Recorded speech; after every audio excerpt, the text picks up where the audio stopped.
Alright, welcome to AI for Dummies. AI has been around for such a short time, but it kind of feels like it's been around forever.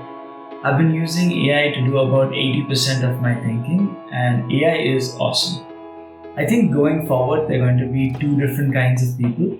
Number one, people who use and implement AI, and number two, people who are affected by AI. And since I want to be part of the first group, I've been working on learning AI and I still am. I want to start this channel for normal people like me. People who don't understand the fancy jargon but are open to learning new things.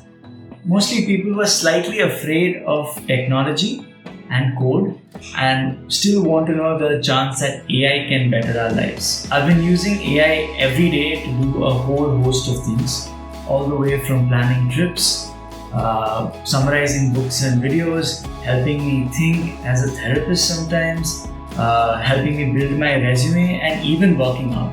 And I want to share this passion for AI and how it can make your lives better.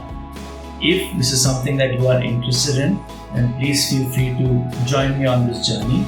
And welcome to AI for Dummies.